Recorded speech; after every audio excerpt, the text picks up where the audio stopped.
ಆಗುವ ಜನಗಳ ನಿಂದನೆಗೆ ಕಳೆದುದ ನೆನಪಿಸಿ ದೂರಲು ನಾನು, ಕಳೆದುದ ನೆನಪಿಸಿ ದೂರಲು ನಾನು, ಕೇವಲ ಕನಸದು ಎನ್ನುವೆ ನೀನು, ಕೇವಲ ಕನಸದು ಎನ್ನುವೆ ನೀನು. ನಾನು ನೀನು ಭೇದವ ಮರೆತು ಬೆರೆತೆವು ಇಬ್ಬರ ಮನಸ್ಸು ಕಲೆತು, ಮಾಯೆಗೂ ಮೀರಿದ ವೇದಕ್ಕೂ ಸಿಗದ ರಮಣನೆ ನಿನ್ನಿ ನಿಗೂಢ ನಡತೆ, ಮಾಯೆಗೂ ಮೀರಿದ ವೇದಕ್ಕೂ ಸಿಗದ ರಮಣನೆ ನಿನ್ನಿ ನಿಗೂಢ ನಡತೆ, ರಮಣನೆ ನಿನ್ನಿ ನಿಗೂಢ ನಡತೆ. ಏನರಿವಳು ಈ ಬಡವನಿತೆ, ಏನರಿವಳು ಈ ಬಡವನಿತೆ. ನಾನು ನೀನು ಭೇದವ ಮರೆತು ಬೆರೆತೆವು ಇಬ್ಬರ ಮನಸ್ಸು ಕಲೆತು, ಏತಕೋ ಮುಂದೆ ಬೇರಾದೆ ಪ್ರೀತಿಗೆ ತಪ್ಪಿದ ಕಳನಾದೆ. ನಾನು ನೀನು ಭೇದವ ಮರೆತು ಬೆರೆತೆವು ಇಬ್ಬರ ಮನಸ್ಸು ಕಲೆತು, ಬೆರೆತೆವು ಇಬ್ಬರ ಮನಸ್ಸು ಕಲೆತು, ಬೆರೆತೆವು ಇಬ್ಬರ ಮನಸ್ಸು ಕಲೆತು. ಓಂ ನಮೋ ಭಗವತೆ Shri ರಮಣಾಯ. Om Namo Bhagavate Sri Ramanaya. As Ujwal was mentioning, the mother of Ramananjali, Sangeetam, had the opportunity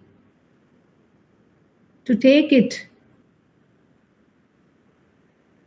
Ramana music not only to the Tamil audience, but also to Kannada, Telugu, Hindi, Malayalam, Gujarati, English, with the help of Sri A.R. Natarajan. Sri A.R. Natarajan approached many Kannada poets, and there were translations which happened from Tamil to Kannada, like Dr. N.S. Lakshminarayana Bhatta, R.N. Gopal. Many of them translated the Tamil works on Bhagavan and of Bhagavan, by Bhagavan, to Kannada and various languages. Later on, the stream which started from Bhagavan himself, in fact, Akka says, from Alagammal, the stream of the spiritual songs has been started.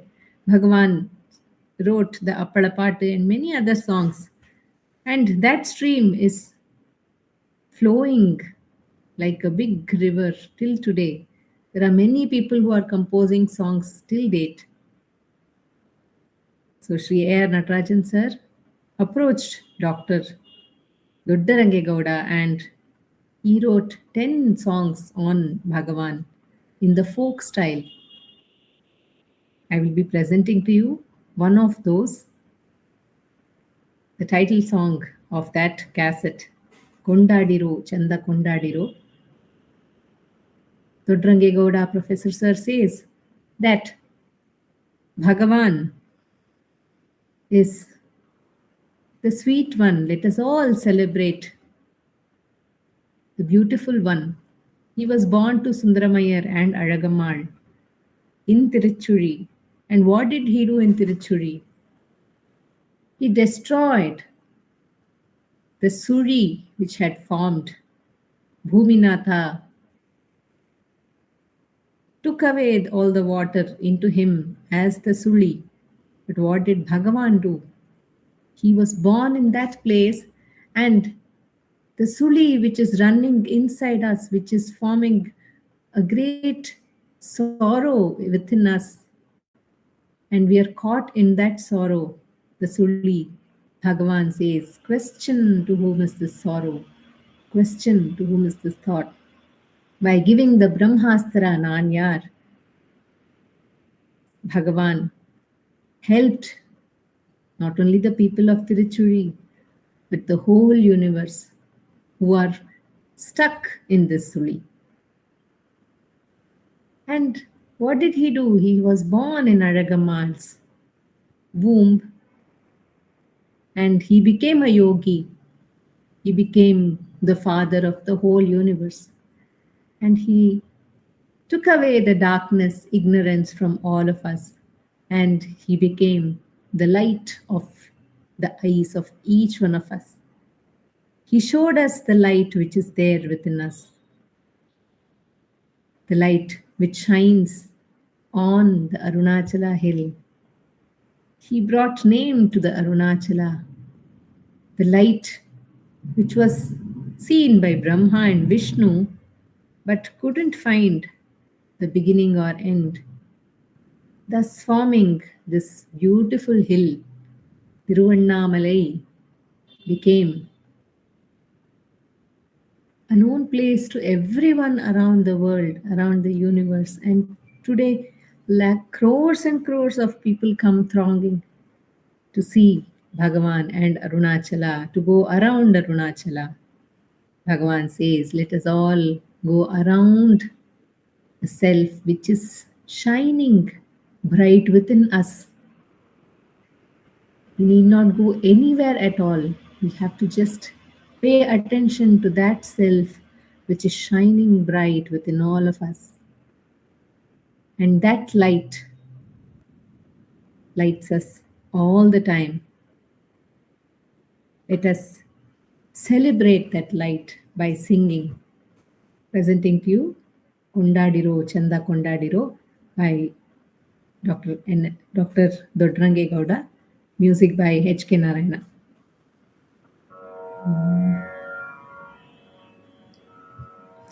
ಕೊಂಡಾಡಿರೋ ಚಂದ ಕೊಂಡಾಡಿರೋ ನಮ್ಮ ಗುರು ರಮಣನ ಕೊಂಡಾಡಿರೋ ಕೊಂಡಾಡಿರೋ ಚಂದ ಕೊಂಡಾಡಿರೋ ನಮ್ಮ ಗುರು ರಮಣನ ಕೊಂಡಾಡಿರೋ ಕೊಂಡಾಡಿರೋ ಚಂದ ಕೊಂಡಾಡಿರೋ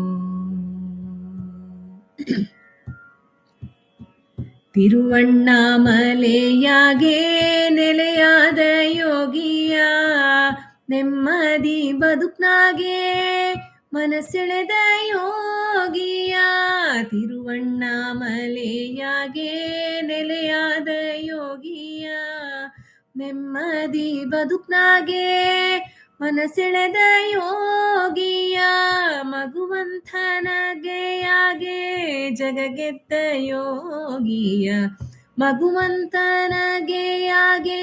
ಜಗಗೆತ್ತ ಯೋಗಿಯ ಸಿರಿಯರುಣಗಿರಿಯಾಗೆ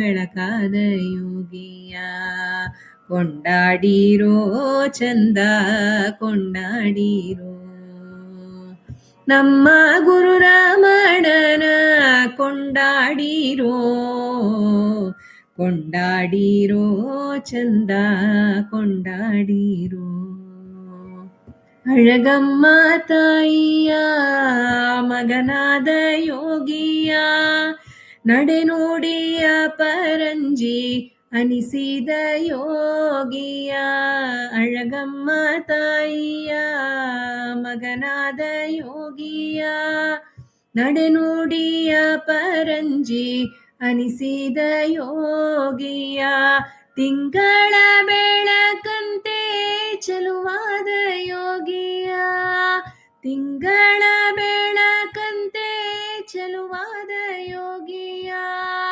ಧರ್ಮದ ಜ್ಯೋತಿಯ ಬೆಳಗಿದ ಯೋಗಿಯ ಧರ್ಮದ ಜ್ಯೋತಿಯ ಬೆಳಗಿದ ಯೋಗಿಯ ಕೊಂಡಾಡಿರೋ ಚಂದ ಕೊಂಡಾಡಿರೋ ನಮ್ಮ ಗುರು ರಾಮಣ್ಣನ ಕೊಂಡಾಡಿರೋ ಕೊಂಡಾಡಿರೋ ಚಂದ ಕೊಂಡಾಡಿರೋ ತಿರುಚುಳಿ ಮಣ್ಣಿಗೆ ಬೆಲೆ ತಂದ ಯೋಗಿಯ ಜಗದಗಲ ಮೂಗಿಲಗಲ ಹೆಸರಾದ ಯೋಗಿಯ ತಿರುಚುಳಿ ಮಣ್ಣಿಗೆ ಬೆಲೆ ತಂದ ಯೋಗಿಯ ಜಗದಗಲ ಮೂಗಿಲಗಲ ಹೆಸರಾದ ಯೋಗಿಯ ಬಡವರ ಬದುಕಿಗೆ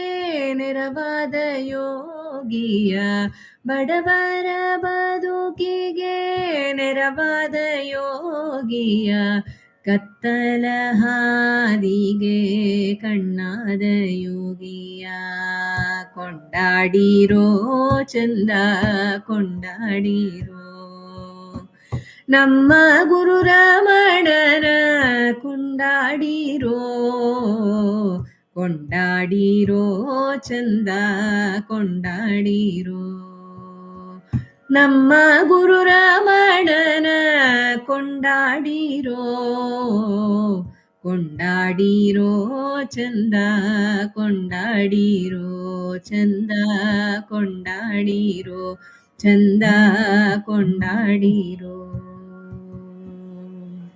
ನಮೋ Ramana.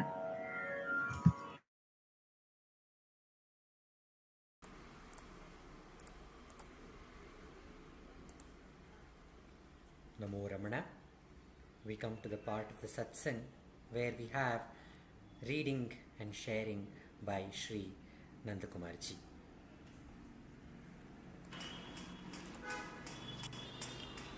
Namo Ramana. In this, the book reading segment of our satsang, we have been reading from the work Ramana's Muruganar, edited and compiled by our founder president, Shri A.R. Natarajanji. This is a birth centenary celebration of Muruganar Swamigal himself. We have been reading the account of Ganeshananna, who is known in the devotees as V. Ganeshan, and his article is entitled Muruganar and I. We saw how such a simple amateur photograph of Muruganar taken with his permission came out much better than the professionals taking photograph of him. We continue. When I settled down permanently in the ashram, I was put in a dilemma. A great devotee of Bhagavan Ramana, told me that there was no point in doing the clerical work in the ashram and that I should do sadhana for my spiritual progress. So I could not decide whether to continue to work in the ashram office or to go out and do some sadhana. As I could not decide about this matter, I thought that it would be best to seek Muruganar's advice. At that time, he was staying in Dr. T.N.K.'s house. Whenever I used to go to him, he used to ask me to sit on his cot itself and inquire about me with love. He would not allow me to sit on the floor like others, and he would not tell me to do any service to him. Normally, Muruganar doesn't ask Ganesh Nana to do any service. As he does not like devotees to prostrate to him, I used to prostrate outside his room before going inside. However, that day, as soon as I entered, I saw him in a serious mood, and he ordered me to bring water from the bucket. Until that time, I have not seen him in such a serious mood, and I did what I was told. Then, one after the other, he ordered me to close the windows, to arrange the books, to take the broom and keep it aside, etc., etc. I did all the jobs he asked me to do, and I got the answer too for my problem, that I should stay on and work in the ashram office without any verbal questioning and answering, and the conflicts that could arise there. By his very actions, Bhagavan from inside Muruganar gave him the clue that he has to continue to do the service and do the sadhana alongside. I prostrated to him, and he then inquired as to what the matter was. I told him the purpose for which I had come and expressed my gratitude at having got the answer even before I could express it to him. He exclaimed, "Is it so? Is it so?" He doesn't need to know, being the instrument of Bhagavan, that silence itself communicates the answers required. So it's not through the discrete knowledge that this is imparted. But Muruganar silence itself brought in Bhagavan, who could teach, who could instruct Ganesh and Anna as to what his future course should be. After some time, I had another problem. At that time, there were some people working against the ashram management. I was terribly upset over a lady and what she was doing against the ashram. I knew her behavior was not at all correct. I was also aware that there was no point in getting angry about her. In this angry and troubled mental state, knowing that he should not be angry, I went to Muruganar for guidance. He heard me patiently and asked me why I had come to him. When I told him about my mood and asked for a solution to the problem, he told me, "All right, now you go to Sri Bhagavan's Samadhi and report it to Bhagavan with utmost sincerity." Into the Bhagavan's shrine and go there and stand in front of the Samadhi, tell him your problem. As I am in the habit of obeying elders' orders, I went straight to Bhagavan's Samadhi and prayed for a solution. It was the first time that I had done so. To me, it was as if Bhagavan was standing in front of me and listening. At once, the hatred I had towards the lady vanished from my mind. And I was no more troubled over the issue. Later, I went to the Swami and told him what had happened to me. He shed tears of joy for a long time and told me, "That is why I told you to go there. If I had given you some solution, that would have been intellectual, mere words. But see now, Bhagavan has solved the problem altogether. He need not speak in words. His is action. His presence is action." For this experience, I am ever grateful to Muruganar. My sister Lakshmi is a good singer of Muruganar's songs. Once I took her to him and asked his permission to sing some songs. Muruganar told her to sing from Ramananjali, a song entitled Nattrai Yengal, Mother's Lament. I thought of reading from the Nattrai Yengal, the English translation by Swaminathan sir. Nattrai Yengal in Sannidhi Murai. 2 verses only I am reading. This is the mother's lamentation on behalf of the devotee child who is devoted to Bhagavan. From all and sundry of my child had heard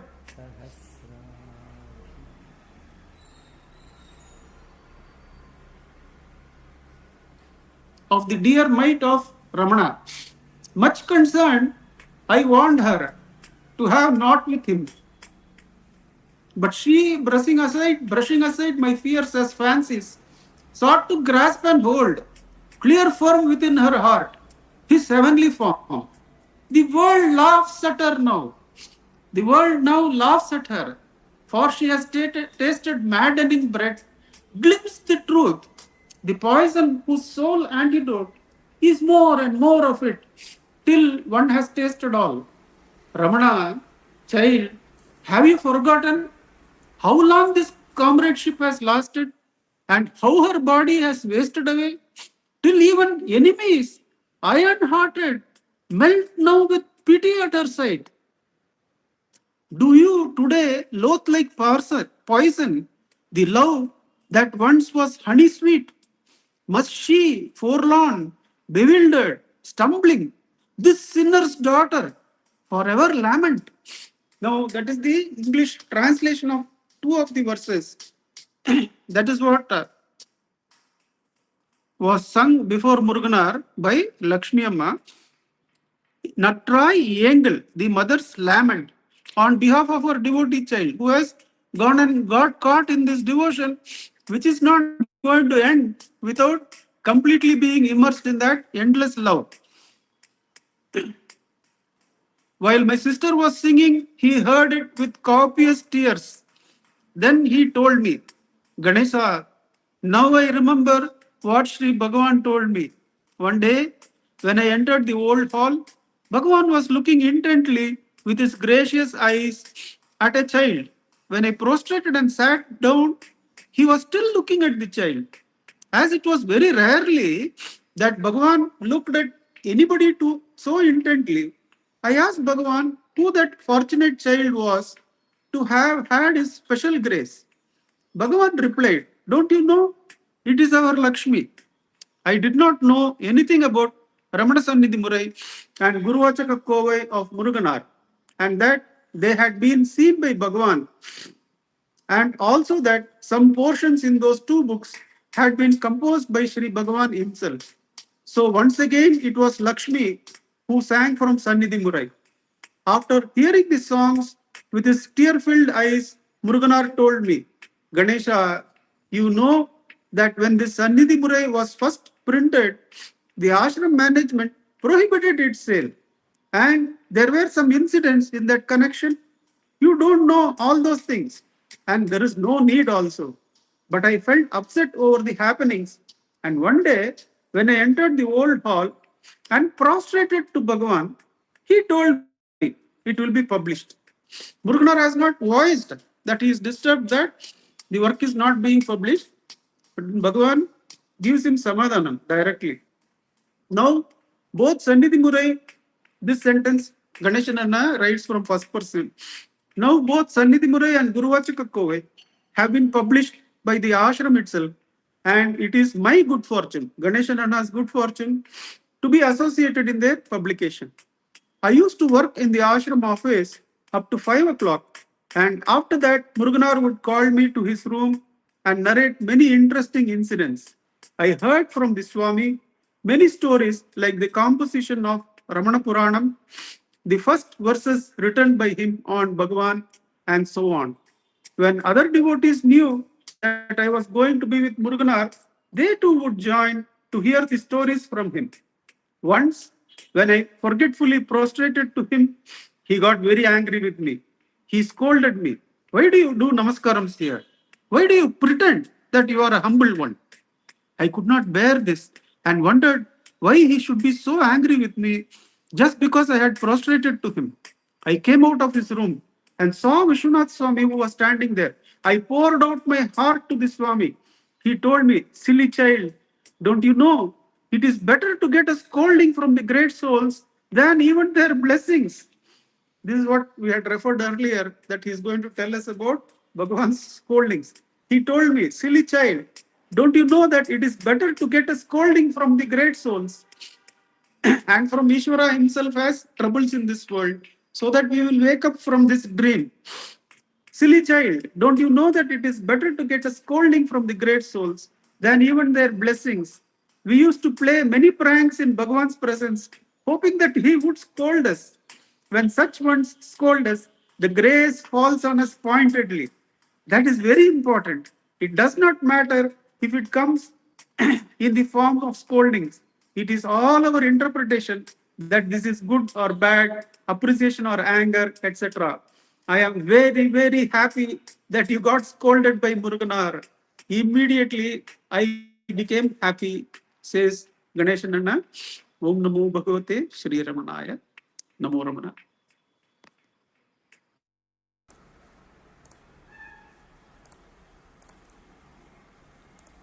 Namo Ramana. We continue the satsang with practice of self-enquiry which will be guided by Shri Dileep Simhaji. Namo Ramana.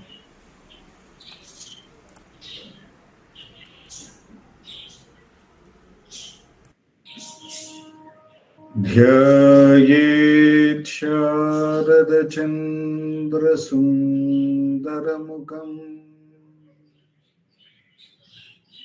ताम्रारविन्देक्षणम् भक्ताभीष्टवराभयप्रदकरम् कौपीनमात्रोज्ज्वलम् स्वात्मानन्दरसानुभूतिविवशम् सर्वानवद्याङ्गकम् श्रीमन्तं श्रीरमणीश्वरं गुरुवरं योगासनाध्यासितं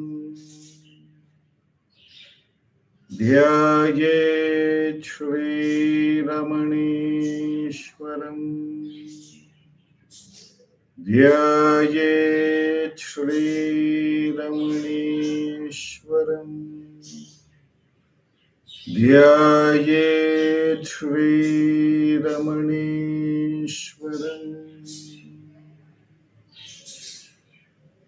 हृदयकुहरमध्ये केवलं ब्रह्ममात्रम् यहमहमिति साक्षातात्मरूपेण भाति हृदि विषमनसा स्वं चिन्वतमज्जतव पवनचलनरोधात् आत्मनिष्ठो भवत्वम्। Namo Ramana. We will commence the evening Atma Vicharam by listening to Bhagavan's Upadesham. I will be reading his Upadesham from the book Guruvachaka Kovai, from the chapter Meditation on the Truth. The topic is Samsara, verse 614. Abandoning the truth of oneself that shines as pure being, becoming the fleshy body, having one's perspective deluded, and getting bewildered by seeing objects that, like the blue of the sky, are an unreal appearance. That's what it means. This is the delusion of samsara that thrives in a mind full of dark ignorance. I repeat the verse. Abandoning the truth of oneself that shines as pure being, becoming the fleshy body, having one's perspective deluded, and getting bewildered by seeing objects that, like the blue of the sky. This is the delusion of samsara that thrives in a mind full of dark ignorance. If we forego that simple, direct experience of our own presence, which is continuous, but move our attention to all that appears. It may be a thought, a body, the world. Then we get deluded, says Bhagavan here. What is that delusion? Those objects which have appeared and which is bound to get disappeared will up, because it is appearing, will look very, very real, very, very real and present.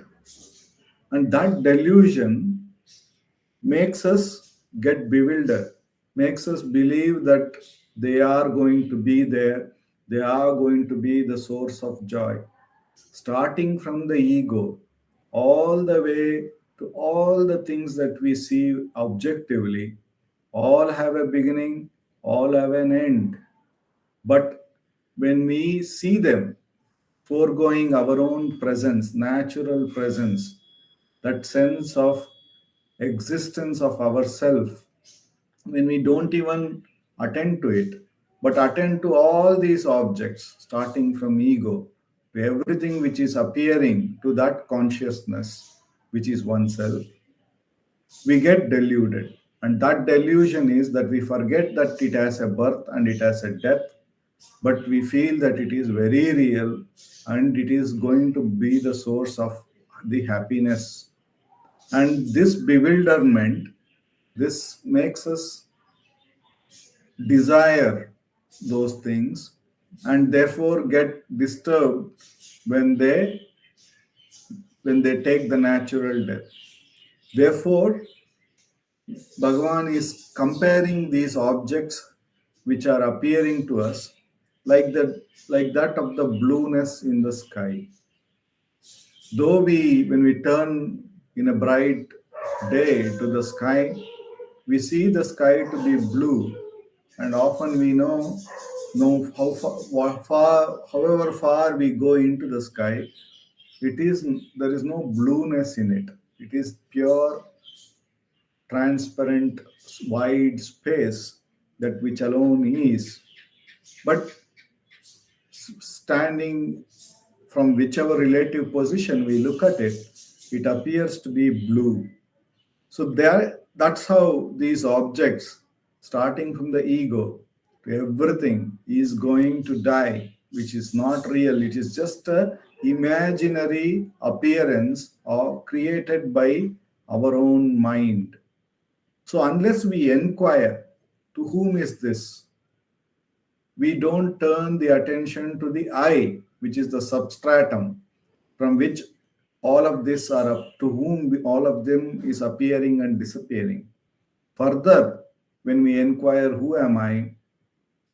The substratum of that I is nothing but our own pure existence, the pure consciousness, which never appears, never disappears. We know the ego also appears and disappears. In the deep sleep, we don't have the sense of I. So by inquiring, who am I, Bhagavan takes us to that truth which never appears, never disappears, which is the fort in which we will not be troubled by anything that appears and disappears. And by entering that fort, that safe place, by the inquiry, who am I, we consciously practice to move from that which is unreal, which is imaginary, to that which alone is. And that is what Atma Vichara makes us do every time. So Bhagavan says, no matter how many thoughts come, no matter what is the nature of those thoughts, whether it is good, bad, or ugly, or even spiritual, it is all a thought, it is all an object. It may be a subtle idea or a concept that may be appearing, but it is still appearing to whom? If we inquire, the answer will be for me. Therefore, when we inquire, who am I? What do I really refer to as I? Then the attention moves from the imaginary I to that pure existence, that pure awareness attending to itself diligently here and now. And by repeated practice, Bhagavan assures that the mind will gain enough strength to remain at its source. And with Bhagavan's immense grace, with which alone we have come to this most direct path, for the next 10 minutes, let us practice Atma Vichara.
Namo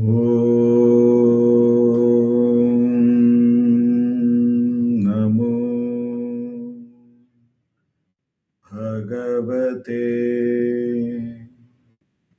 Shri Ramanaya.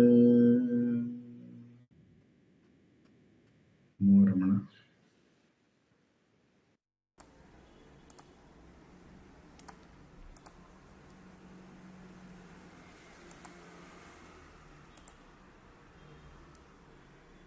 Om Namo Bhagavate Sri Ramanaya. We continue the satsang with the meditation and sharing by Sri Venkatesh Deshpande ji.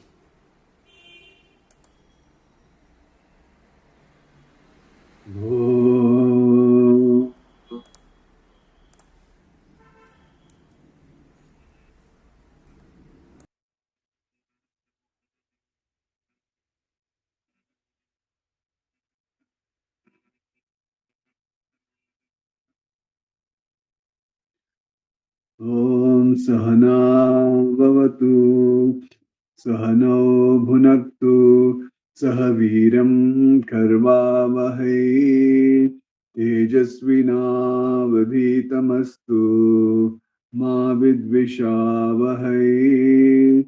Om Shanti Shanti Shanti.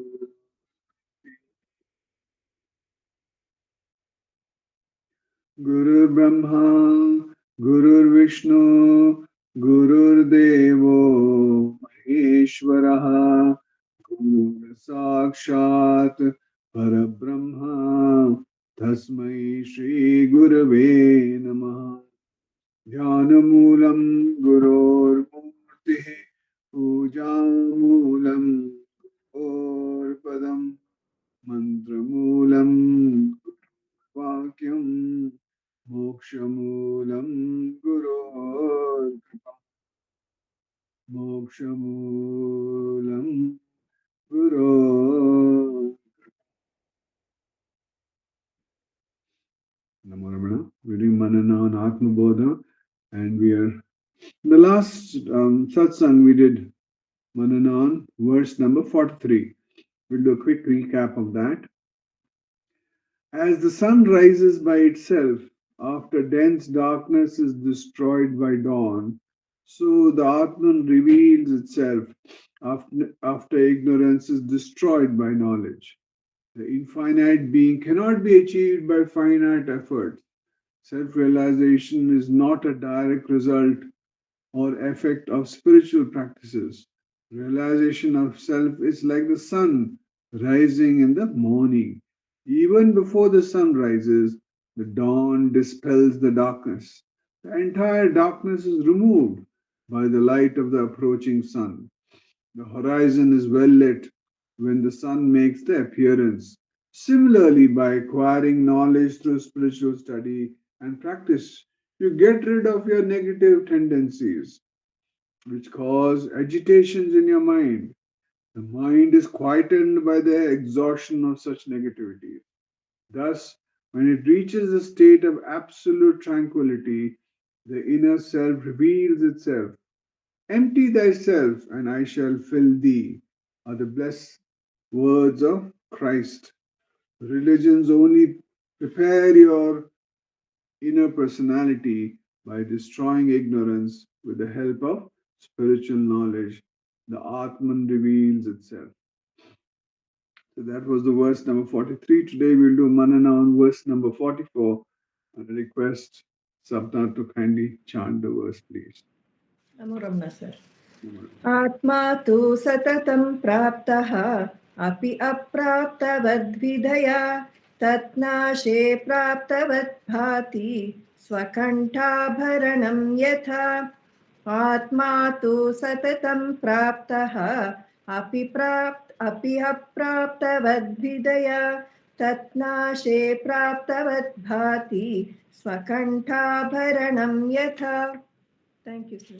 Thank you, Sapna. Atma is indeed an ever-present reality. Yet because of ignorance, It is not realized. When ignorance is destroyed, it seems to be gained, like an ornament on one's neck. The Atman is your nature. It is the permanent core of your personality. But your vasanas prevent you from realizing its presence. When the vasanas are removed, the Atman is realized. In fact, the Atma is never lost and can never be gained by human efforts.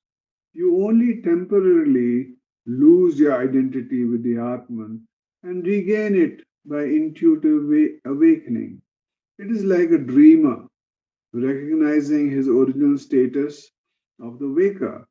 When a dreamer wakes up to his waking state of consciousness, he cannot claim to have gained anything which he did not earlier possess. He only lost his identity with the waking world of consciousness, which he regains on waking up from his dreams. The simile of the missing ornament explains this idea. A woman wearing an ornament around her neck imagines that she has lost it and looks for it elsewhere. It has always been in her possession, which she has just discovered. Similarly, the Atman is ever with you. It is a state of supreme bliss. Similarly, the Atman is ever with you. It is a state of supreme bliss. Yet, in your delusion, you seek material pleasures and mental satisfaction in the external world. When this delusion is removed by the destruction of ignorance, you discover yourself to be the Atman. So, like all the previous readings that we had in today's satsang, everything is pointing to that one reality, that one Atman, that one Brahman, one consciousness, which is our reality. That's why they call self-realization. We don't say self-acquisition. Self-acquisition means you have to acquire something new. It is self-realization. Realize means, oh, I did not know I was actually that, and now I've realized I was actually that. So that's what it is. So you've forgotten who you are, and once you realize that, you realize, oh, I've always been that. So that's what it is. It's like we have, when we say sometimes in life, we feel a sense of fullness, a sense of you don't want anything. You're just in bliss, absolute bliss. It's like when you are in front of a baby, and you're talking to a baby. The baby is just chuckling and making some sounds, and you are talking to the baby. At that point, you absolutely no thoughts at all. There's no thoughts. You feel a great sense of joy when you're in front of a baby. Or when you go in front of in a flower show, you go in front of a flower and see a flower. It seems full. It does not seem that there's no sense of lackness at all in that when you see a flower. The flower is shining by itself. There's nothing. It doesn't want anything from you. Nothing. It's just shining. But that's its nature. So Bhagavan is trying to tell us the same thing. That your nature is bliss. Only thing is you're forgotten. You're looking at things in the wrong place. You have to become antarmukha. You have to detach from the world, attach to the self. This movie will continue all the time. It will continue morning, noon, and night. This movie will continue of the prapancha, of the world, of nama and rupa, and time and space. It will go on happening. Now, where is your attention? If your attention is on all these moving things, then what happens? Then it's going to your world will be that. It's like in the movie theater. If you're watching a movie and the movie is playing, then your world is that. But when you come out of the theater, you think, oh, you just drop it. Oh, it was just a movie playing. Exactly, we must have the same experience with in the waking also. Like we are able to drop the dream. How good or bad the dream was, you are able to drop it. Sometimes you have a beautiful dream of Bhagwan or whatever it is. You may stay on, you may talk about it to your friends and stuff like that. But after that, after some time, that thought will also go.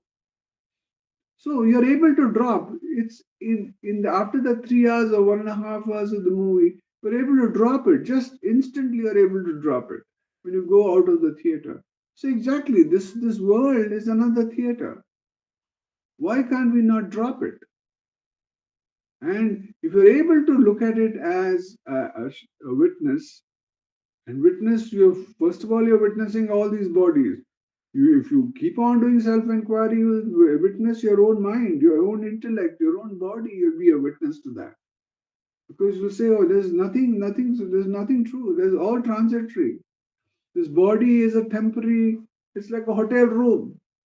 You go and stay in the hotel room for a few days and then check out. Exactly, this body is like that. You have checked into this body. After some time or one day you're going to check out. So why are you thinking that this is yours? This is you. In the hotel room, you never think that the hotel room is yours. Never think that the hotel room is yours. But why do you think that this body is yours? It's because of the identification, because of the ignorance, because of the superimpositions that you think that this is real. So self-enquiry is very important. The vasanas have to get rid of this vasanas, this illusion that whatever is untrue is true, is we are making it true.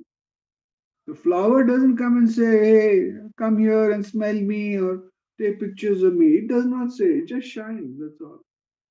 So similarly, important thing is we need to understand we are that Satchidananda Atman, we are that. So if you remove all the superimpositions, you will be abiding in the self. Om Namo Bhagavate Sri Ramanaya. Namo Ramana.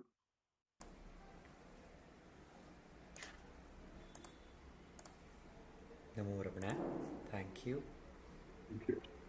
We move on to the next part of the satsang, where we are meditating on the verses of Ramanacentre, written by Vasishta Kavya Kanta Ganapati Muni, and they have been tuned by Srimati Sulochana Natarajan, and they have been compiled and given to us in this format of Ramanacentre by Ramana himself. And we are celebrating important events for Ganapati Muni, because he was born on this very same month of November 18th, and around that time he realized that Bhagavan Ramana was his Sadguru. At that time he was called the Brahmana Swami, and he surrendered to him and got the first spoken Upadesa, where Ramana told, you say you have done everything. Find out the source of that I and merge at its source. That is true tapas. When you chant the mantras, find out the true source of the mantra within and merge at its source. That is tapas. And great ripe tapasvi that Ganapati Muni was, understood the importance, the value of this fresh Upadesha, and he meditated there in the presence of Ramana and had the glimpse of the self there, and he announced to the whole world that this is not an ordinary human being, he is divine himself, he is Bhagavan, and he is very dear to all of us. He is the very Atma Swarupa, which is the most dearest to each one of us. So he is Ramana, and he is the seer among the seers. So he is Maharshi. So he announced that and gave us this sweet name, Bhagavan Sri Ramana Maharshi. And he composed various songs, and we are meditating on the 37th verse of Ramanacentre, where he describes Ramana to the various aspects of the Jagan Mata, the mother principle.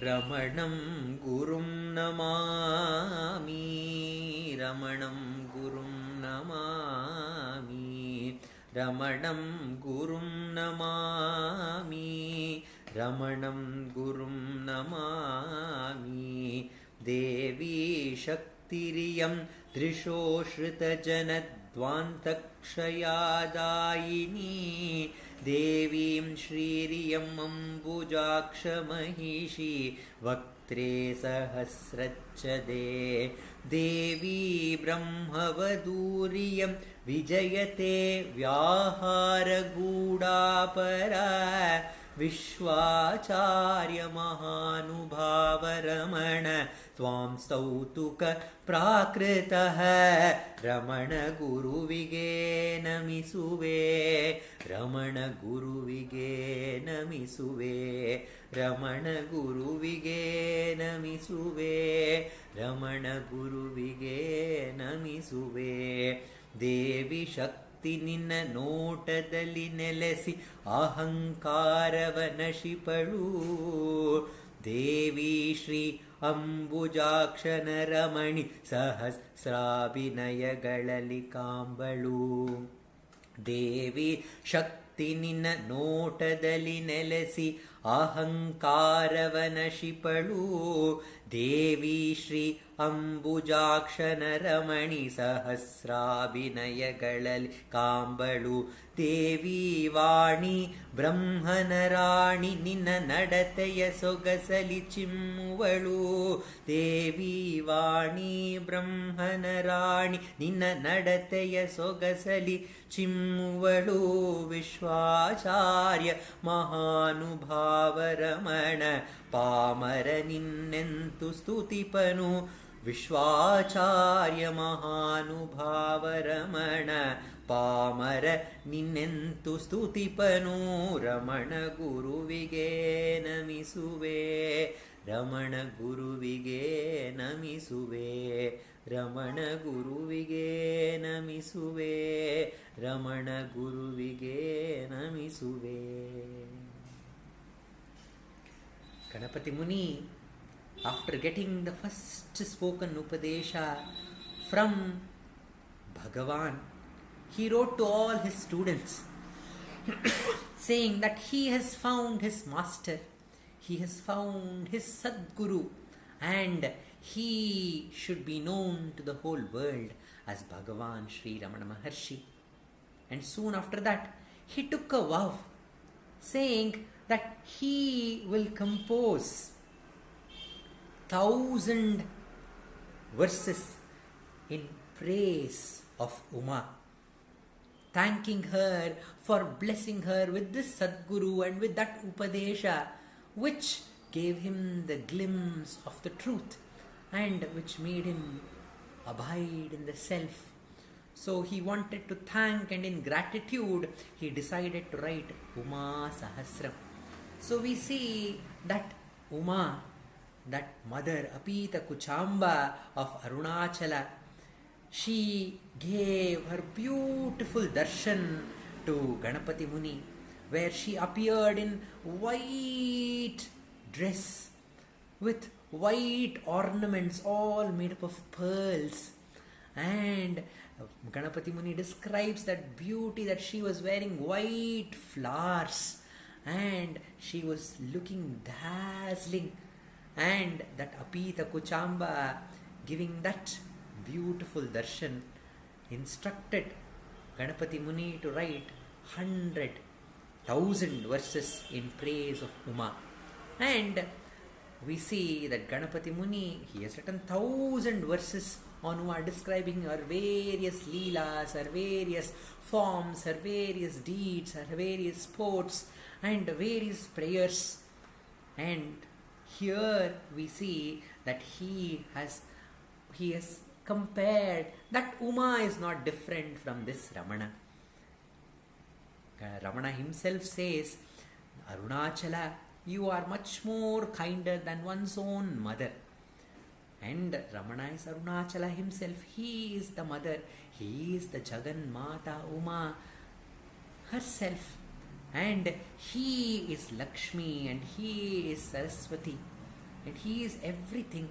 How can a Pamara, Ganapati Muni, although who has been given the title Kavya Kanta Ganapati Muni, he calls himself a Pamara because we cannot understand the greatness of the Guru. Kabir and various, I think it's various dohas of Kabir, he says that even if you make the whole, the earth, the paper, the whole ocean, the ink, and all the mountains, the pen, you can't finish writing the glory of the Guru. So such is the glory of the Guru that everybody recognizes. So here too, Ganapati Muni says, how can I describe your glory, O Ramana? And in the second line he calls Devi Shririyam Ambujaksha Mahishi. O Ramana, your goddess Lakshmi, who is the consort of the Ambujaksha, the one with the lotus-eyed Mahavishnu, and she shines in thousands of number in your face. Says Ganapati Muni, what is Lakshmi? Lakshmi is the goddess of wealth.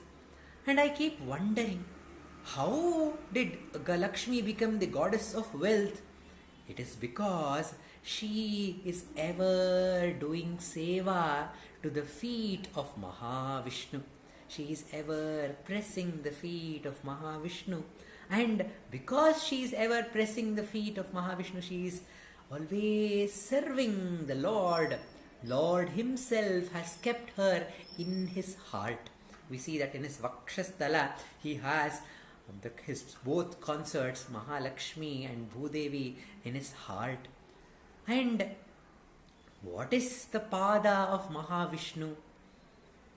The devotees of Ramana can easily equate that the pada of Mahavishnu is the very heart. And what is the seva that the heart, the self requires? Our attention towards it is the only seva. For those who are ever abiding in that heart, which is the pada of Mahavishnu, all wealth come to their feet. They do not require anything. Kabir in one of his doha says, the one who does not have any desire is Shehensha, is the king.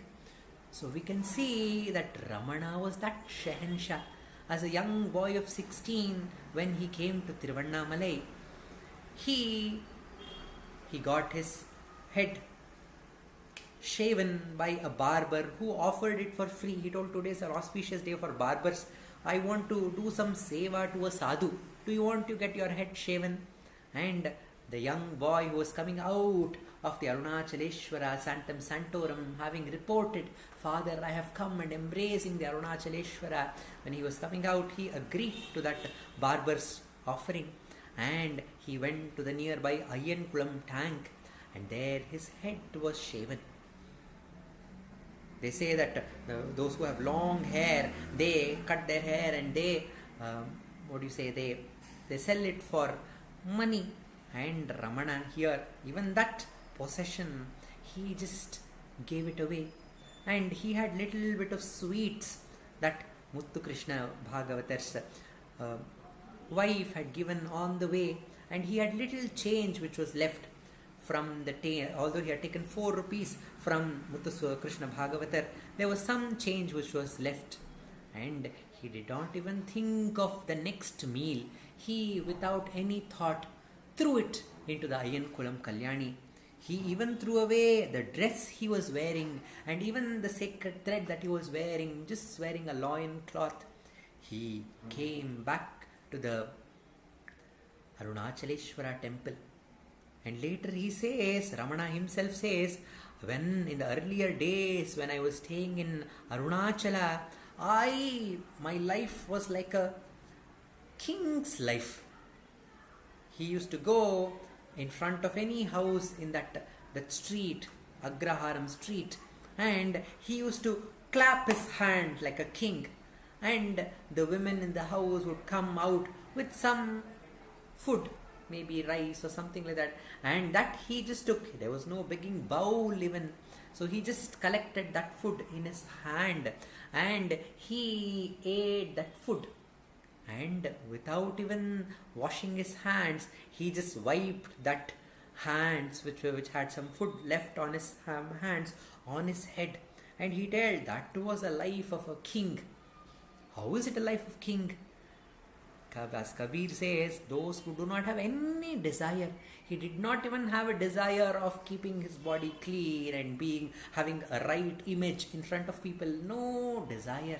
Such a one is a true king. But Ramana was very, very compassionate.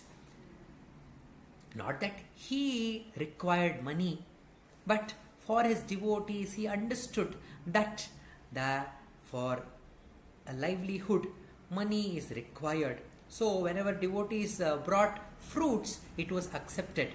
But after he had thrown away that last bit of money he had in the Ayyankulam Kalyani, Ramana has never touched money. And one devotee commented, Bhagavan, you accept fruits, but why don't you accept money? Ramana simply smiled and replied, we can eat fruit, but we can't eat money, said Bhagavan Ramana. And when Ganapati Muni in the talk 111, in the talks with Ramana Maharshi, Ganapati Muni had told Bhagavan, if a person gets 5 rupees a month, it is at that time when Ramana was there, if a person gets 5 rupees, then they can lead a comfortable life, happy life, said Ganapati Muni. And Ramana replied, a person can lead a happy life only when one understands that he does not need anything from outside. There are so many people who are having 5 rupees, who are earning 5 lakhs of rupees, 5 crores of rupees. Do you think they're all happy? No. They are seeking more and more money. They are seeking more comforts. They are seeking more richness. But true happiness lies within, and it does not need any money. It is our own true nature. So Ramana has come to reveal this truth. So with his beautiful expressions, his expressions of joy, he has come to reveal that the joy is here and now. Lakshmi, the goddess of wealth, is ever shining within each one of us. Instead of turning towards this Lakshmi who is ever there, that Shri, that auspiciousness which is there within us, we are seeking for this pity, money from outside. So Ramana has come to remind us that Arthamanartham bhavaya nityam nasti tata sukha klesha nityam putradapi dhana bhajambitihi sarvatresha vihitaritihi bhajago vindam. Vajagovindam, says Shankaracharya. He says the artham, the money is always gives us dukkham, and we are afraid of that. Our own son may take away our money, so we are always afraid, and we are always acting. If we have money in our pocket, we are. If somebody approaches us, we are afraid that they are approaching us only for our money. So this money is only giving us dukkham. Understand this. There is an instance where a foreign devotee who was staying there in Tiruvannamalai, she came to Bhagavan and complained, I had one good servant who was taking care of all my needs, but one day she took away all my precious jewelry and precious things and ran away. Okay, how mean is that servant? She was complaining about that servant, that girl, to Bhagavan, and Bhagavan never listens to any complaint. He always takes the side of those who are complaining on. So he just turned towards that foreign devotee and told, because of your money, because of those expensive items that you have, you lost a good servant. So Bhagavan told, it is because of the money that you lost a good servant, taking the side of that little girl who had actually taken away the money. And Ramana is so sweet that he understands that the money is not everything. You can get all that you want just by his grace. And there's an instance where there was an hall attendant called Shivananda Swami, one of my favorite stories, where the ashram had published all the collected works of Bhagwan Ramana titled Nool Thirattu. And that book was in the store, and everybody, all the devotees were buying that books. And the Sarvadikari was very, very strict. So he was not ready to give any book for free. So Ramana understood that Shivananda Swami is a sadhu and he does not have any money to buy this Nool Thirattu from the store. So Ramana had one notebook, and in that notebook, every day and night, Ramana for a long period of time, he's making copy. He was writing something all the time. And the devotees are wondering what? Ramana is busy writing something. And at the end of his work, he called Shivananda Swami and told, "Oh Shivananda, come here. See, who will give us money to buy that book from the store? That's why I made you a copy myself. Take this book." And he gave that notebook to Shivananda Swami, and Shivananda Swami was filled with joy that how compassionate Ramana is. He makes us understand that if the grace is there, if Ramana's blessings are there, we will get all that is required, and there is no involvement of the money at all, no wealth is required. The only grace can give us all that we want. And one more beautiful instance of Shivananda Swami is that he had a doubt whether Arunachala and Ramana are one and the same. So Ramana Tata told him, "Bring that notebook which I gave you." And in that book, Ramana drew a beautiful picture of Arunachala, and he gave it to Shivananda Swami. And seeing that beautiful picture of Arunachala that Ramana had drawn in his book, his doubts was cleared. He understood that Ramana is Arunachala. He alone could have written this beautiful picture because he knew Arunachala, because he himself was Arunachala. This was one instance, but Ramana also provided for the devotees' needs. And how he provided? He only provided enough for their need, not more, not less. We have the story of the little squirrels, and Ramana used to break the cashew nut into small pieces and give it to each squirrel. We wonder, why did Ramana do that?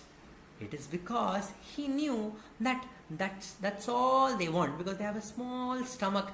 That is what is their need. They do not want anything more. It is nature, it is told, everything is perfect. There is nothing less, nothing more. Everything is in right measure. And Ramana, who is that very nature, he gives us what is required. So if he gives more to a squirrel, then what may happen? They waste it because they don't store like the rats. So they only eat what is required and they go away. So that extra part is wasted. And if there is one extra piece of cashew nut, and the other creatures may come and fight with them, and there may be a commotion. So to resolve all this, he just gave what was required to the squirrels. Similarly, one Shantammal who was helping in the kitchen, there was one oil container which was broken, it was leaking. So she went to Bhagavan and told, "Bhagavan, this oil container is leaking. So if I had one more container, it would have been so good." So she just reported this to Bhagavan. And next day, to the railway station, a parcel was sent with 6 jars and with no sender, saying that this has to be sent to Ramanashramam. And those 6 jars were brought to ashram. And Ramana told, "Oh Shantammal, you wanted 1 jar, and look at this, 6 jars have come." So Ramana, he took care of all the needs of the devotees. And another time, Shantamal wanted some money and she did not have any money.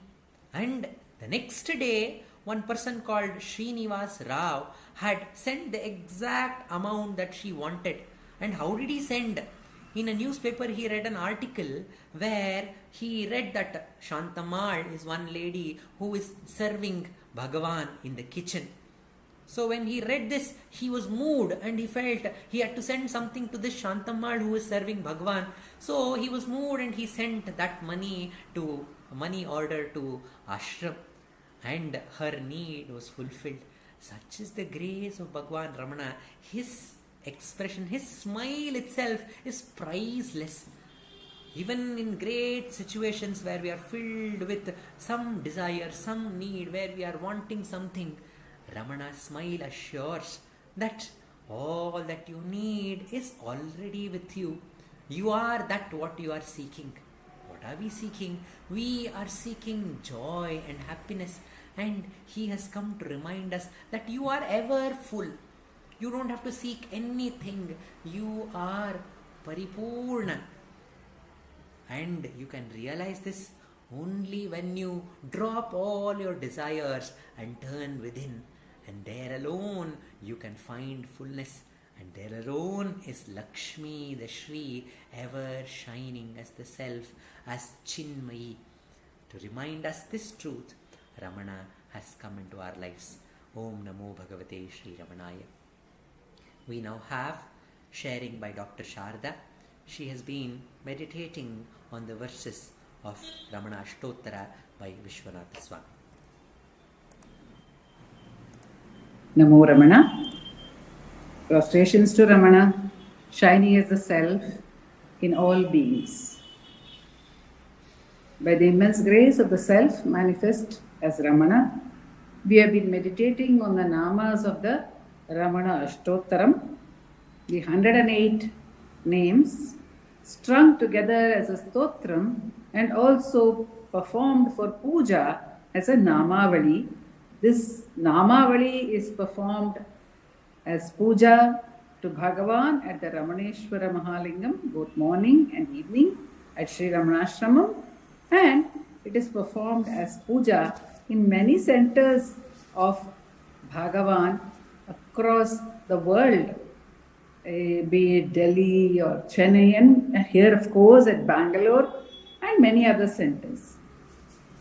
This Namavali had the privilege of being written when Bhagavan could see the Namavali, and he also recommended it not as a Namavali but as a biography, as his own biography. When a devotee asked for a brief biography, Bhagavan said, Vishwanathan has written an Ashtottram that contains my biography. You can have a look at it.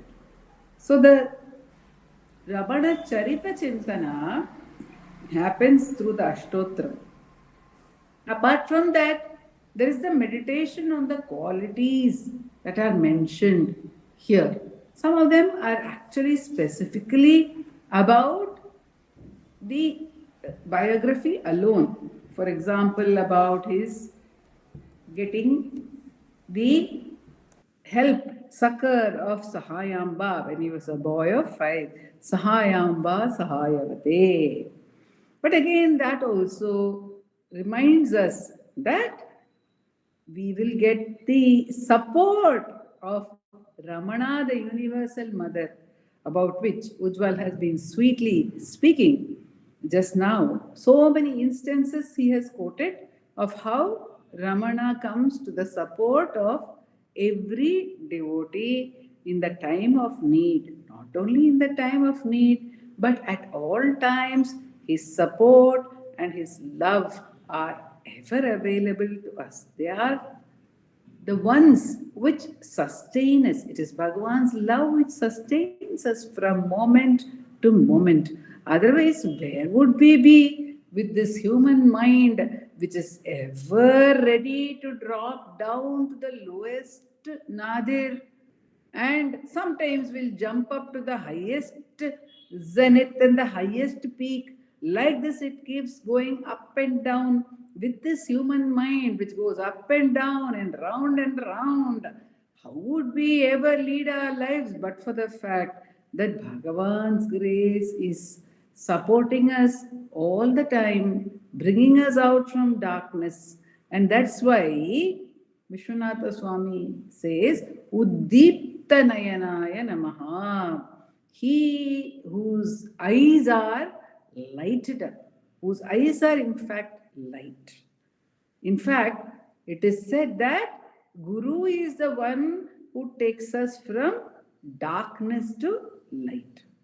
The mind is full of darkness. We sometimes think that there is a happy mind and an unhappy mind. We think there is a tamasic mind and a sattvic mind, a good mind. It is true to some extent. But even the very good mind is actually full of darkness. Because the happy mind, what does the happy mind say? The happy mind says, everything is beautiful, everything is wonderful. As a young, not very young girl, but many years ago, I had written a poem which said that everything is so beautiful in life because of Bhagavan. And that is also true, which said that I dream of you still, Ramana, because you give me such a beautiful life. You have given me the best situations. You have given me your own presence in my life.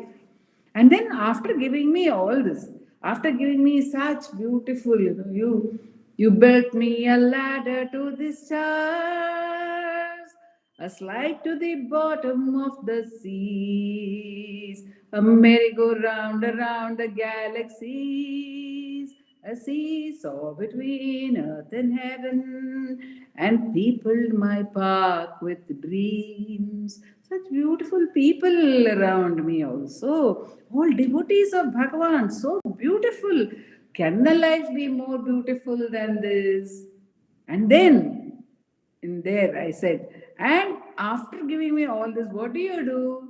You laughed, your heartwarming laugh, and said, wake up, wake up. So what do his eyes tell us? That Uddipta Nayana, the light from his eyes, what do they tell us? They say, wake up. Whether we are having a beautiful dream, and I have said in that, oh, but yet I dream of you still. I dream of you still. I continue to dream of you even though you are telling me to wake up. Where do I dream of you? In the stars and the seas, in the sun-kissed skies of galaxies, in the rainbow hues of fantasies. Everything that is in the world is a fantasy, and in that, such a colorful dream we seem to have, this beautiful dream. And I am dreaming, saying, all this is full of you, Ramana. It is so beautiful. But what are you asking me to do? What is that light in your eyes asking me to do? That Uddipta Nayana, what is it asking me to do? It is asking me to wake up. Because the best of dreams is still a dream, and it will end. And of course, the worst of dreams is also a dream, and it will also end. The sorrow will also end.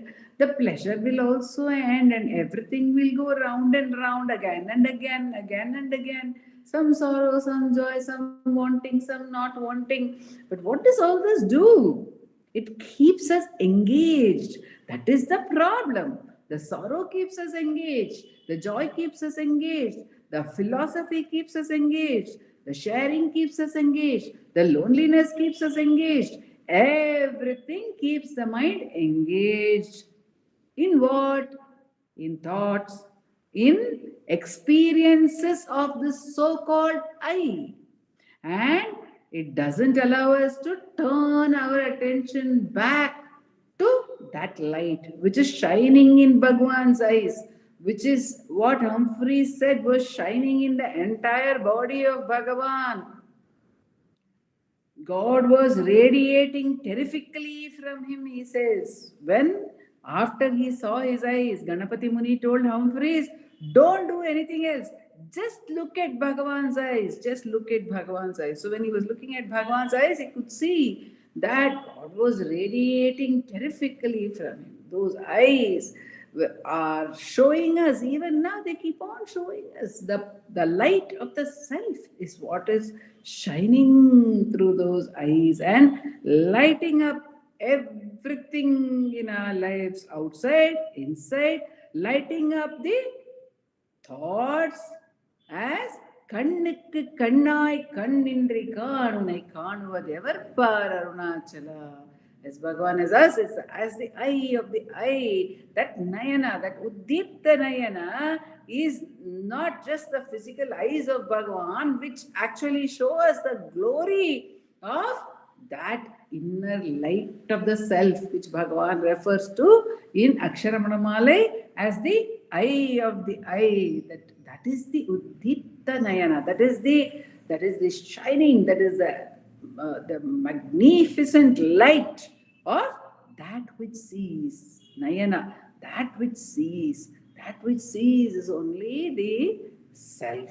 Nothing else sees. So Bhagavan has that light in his eyes, and Ganapati Muni says, through that light from his eyes, he pours that light. Those, one may say, those are the years when Ramana Gita also happened.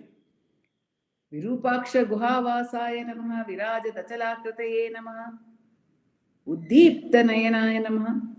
So Uddipta Nayana, that Achala that Bhagavan was, that in compassion moved to speak to Ganapati Muni. Muni says, before speaking, always before answering a question, Bhagavan would give the most beautiful glance to the questioner. He has spoken about it in 11th chapter also as Gambhira Nayana, Gambhira Drishti. And in the 4th chapter, as pointed out to me by Sundaramanna, the former president of Ramanashramam, Abhishitya Katakshena Mamidam Vakyam Abravit. Abhishitya Katakshena. Muni says, after bathing me, after doing Abhisheka for me with his Kataksha. So Bhagavan's that Uddipta Nayana, it bathes us. It bathes us. What happens in a bath is all the dirt is washed away, all the mala is washed away, all the impurity is washed away. So the light of Bhagavan's eyes within us also, it washes away all the impurities. And when the impurity is washed, what happens? What happens? Actually, when there might be so much of dirt on our body which we are not even aware of.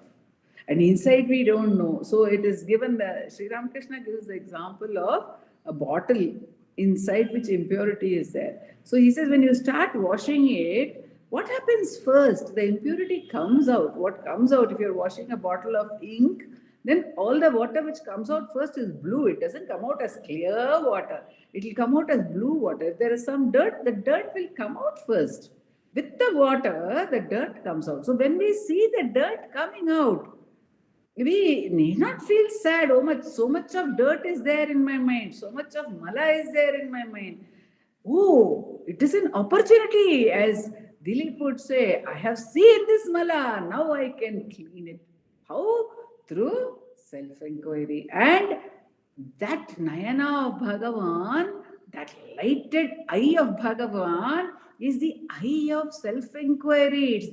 It's the vision of self-enquiry. That is full of light. That vision, that self-enquiry, that is the light. Those are the eyes of Bhagavan. The self-enquiry is the eyes of Bhagavan. Because self-enquiry is watching us all the time. It is keeping us vigilant all the time. It is keeping us alert all the time. So that is why when the Muni has got the Upadesha, in that place, Virupaksha Guha, where Gambiram Sheshayar, Shivaprakasham Pillai, so many people got that Upadesha.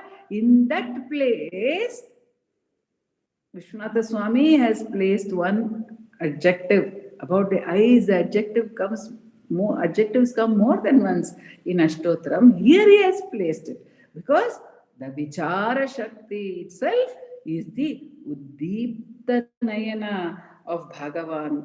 Externally, we have his eyes to look at, to find solace from, just as much as his smile. Whenever we have any problem, if we look into his eyes, everything will melt and go away. So that is the Uddipta Nayana. All the darkness of our sorrows or doubts or anxieties, everything will melt away in that light of Bhagavan's eyes, which are externally also available to us, which are internally available to us always as the vigilance of self-enquiry, and which are shining as the very self. Om Namo Bhagavate Sri Ramana.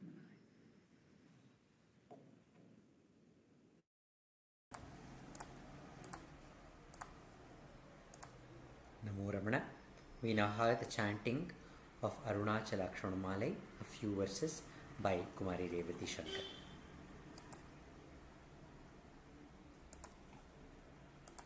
Om Namo Bhagavate Sri Ramanaya. Arunachala Shiva, Arunachala Shiva, Arunachala Shiva, Arunachala. Arunachala Shiva, Arunachala Shiva, Arunachala Shiva, Arunachala. கோபமில் குணத்தோய் குறியாயனை கொள குறையன் செய்தேன் அருணாச்சலா. கௌதமர் போற்றும் கருணை மாமலையே கடை கணித்தாழ்வாய் அருணாச்சலா. சகலமும் விழுங்கும் கதிரொளி நமன ஜலஜமலர் தீடருணாச்சலா. சாப்பாடுன்னை சாந்துணவாயான் சாந்தமாய் போவன் அருணாச்சலா. சித்தம் குளிர கதிர் ஹஸ்தம் வைத்த முதவாயை திற அருண்மதி அருணாச்சலா. சீரை அழித்து நிர்வாணமாய் செய்தருள் சீரை அடித்தருள் அருணாச்சலா. சுகக்கடல் பொங்க சொல்லுணர்வடங்க சும்மா பொருந்திடங்கருணாச்சலா. சூது செய்தென்னை சோதியாதினியுன் ஜோதியொரு காட்டருணாச்சலா. செப்படி வித்தை கற்றிப்படி மயக்கு விட்டுருபடு வித்தை காட்டருணாச்சலா. சேராயனின்மை நீராயுருகி கண்ணீராற்றழிவேன் அருணாச்சலா. செய்யன தள்ளிற் செய்வினை சுடுமலால் உய்வகையே துரை அருணாச்சலா. சொல்லாது சொலினி சொல்லரனில் என்று சும்மாயிருந்தாய் அருணாச்சலா. அருணாச்சல சிவ அருணாச்சல சிவ அருணாச்சல சிவ அருணாச்சலா. அருணாச்சல சிவ அருணாச்சல சிவ அருணாச்சல சிவ அருணாச்சலா. அருணாச்சல சிவ அருணாச்சல சிவ அருணாச்சல சிவ அருணாச்சலா. அருணாச்சல சிவ அருணாச்சல சிவ அருணாச்சல சிவ அருணாச்சலா. அருணாச்சல சிவ அருணாச்சல சிவ அருணாச்சல சிவ அருணாச்சலா. அருணாச்சல சிவ அருணாச்சலா. அருணாச்சல சிவ அருணாச்சலா. Namo Ramana.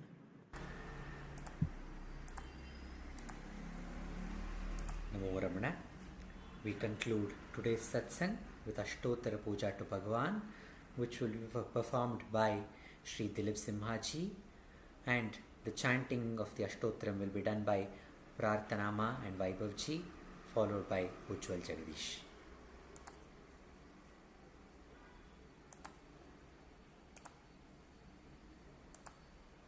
नमो रमण।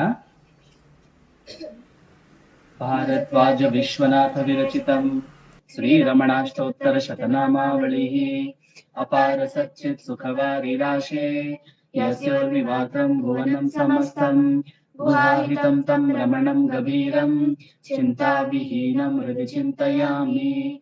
ॐ महासेन महोंसेन जाताय नमः। ॐ श्रीरमणाय नमः। ॐ गुरवे नमः।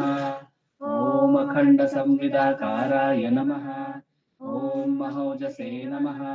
ॐ कारणोद्भवाय नमः।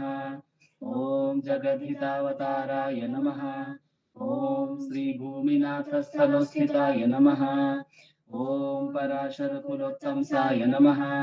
ॐ सुन्दरार्यतपःफलाय नमः। ॐ कमनीयसुचारित्राय नमः। ॐ सहायाम्बा सहायवते नमः। ॐ शोणाचलमहोलीनमानसाय नमः। ॐ स्वर्णहस्तकाय नमः। ॐ श्रीमद्वादशान्तमहास्थले लब्धविद्योदयाय नमः। ॐ महाशक्तिनिपातेन प्रबुद्धाय नमः। ॐ परमार्थविदे नमः। ॐ तीव्राय नमः। ॐ पितृपदान्वेषिणे नमः। ॐ इन्दुमौलिना पितृमते नमः।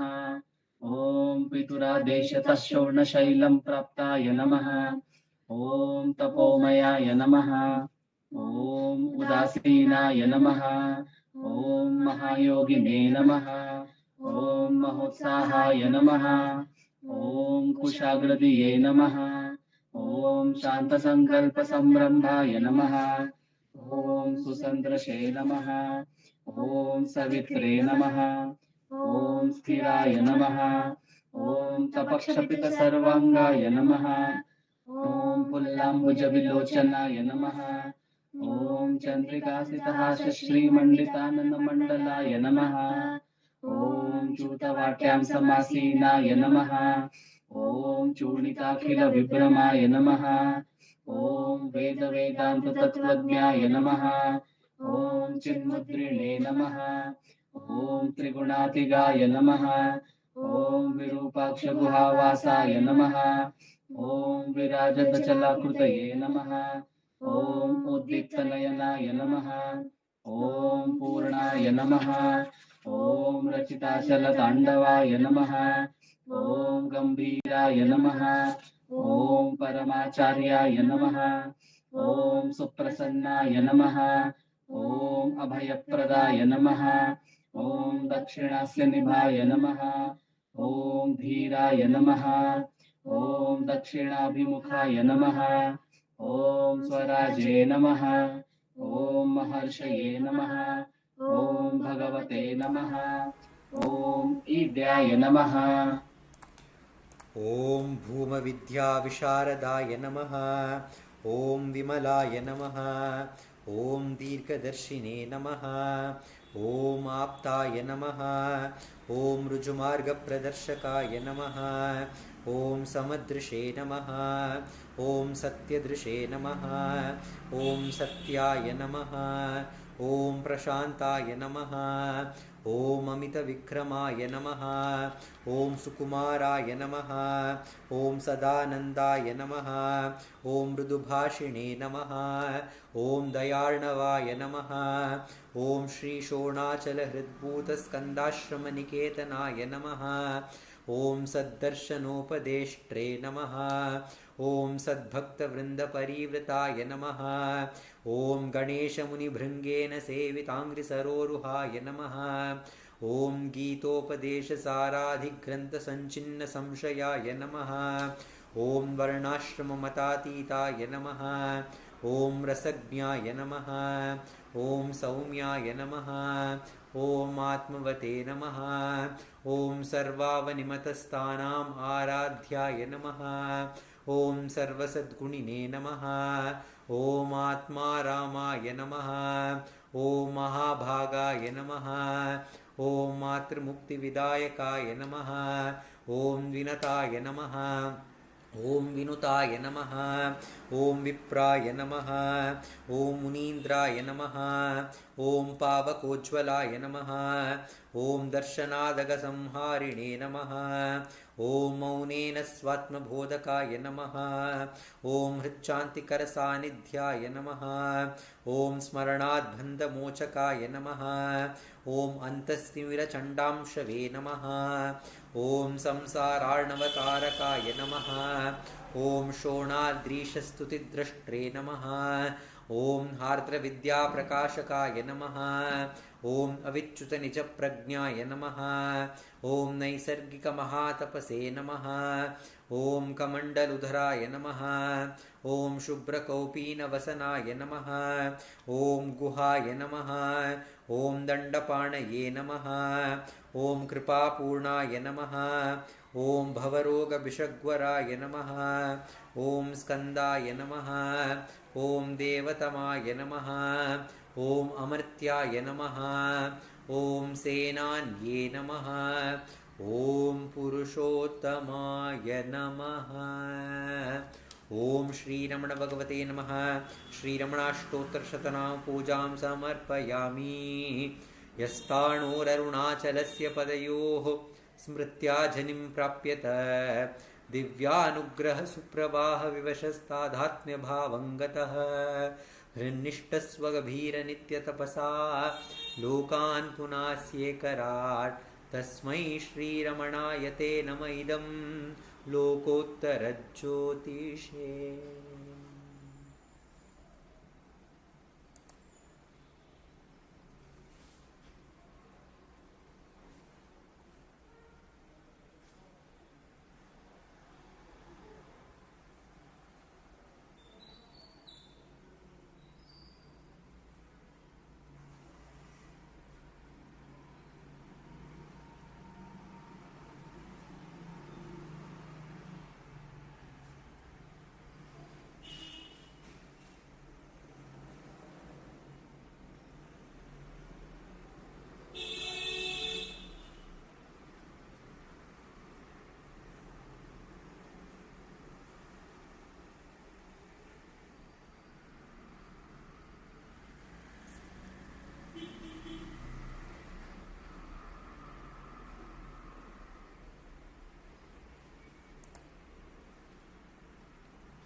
नमो नमो नमो रमण सदाशिव प्रभावरण नमो महर्षि नमो महर्षि धरुषन सुख मंगल मुख सकल जीव हित सम्मुख ब्रह्म संगिये नमो नमो नमो रमण सदाशिव प्रभावरण नमो महर्षि नमो महर्षि सदा तुष्ट सदा हृष्ट सदा शिवानंद पुष्ट परम महर्षि ब्रह्मनिष्ठ समदर्शी नमो नमो नमो रमण सदाशिव प्रभावरण नमो महर्षि नमो महर्षि ನಮ್ಮ ಮನವದೊಂದು ಕಾಡು ನೀನರಿತಿಹೆ ಅದರ ಜಾಡು ಹಿತವನರಿತು ನೀಡು ತೆಮ್ಮ ಕೊರೆಯ ತಣಿಸಲೈ ಬೇಡಲೆಂದು ಬಂದ ನಾವು ನೋಡಿಯೇ ತಣಿವೆವಯ್ಯ ಮೋಡಿಗಾರನೇ ಹಿತವ ನುಡಿದು ಪೊರೆ ನಮ್ಮನು ಬ್ರಹ್ಮ ಸಂಗಿಯೇ ನಮೋ ನಮೋ ನಮೋ ರಮಣ ಸದಾಶಿವ ಪ್ರಭಾವರಣ ನಮೋ ಮಹರ್ಷಿ ನಮೋ ಮಹರ್ಷಿ ನಮೋ ನಮೋ ನಮೋ ರಮಣ ಸದಾಶಿವ ಪ್ರಭಾವರಣ ನಮೋ ಮಹರ್ಷಿ ನಮೋ ಮಹರ್ಷಿ बोलो भगवान श्री रमण महर्षि की जय।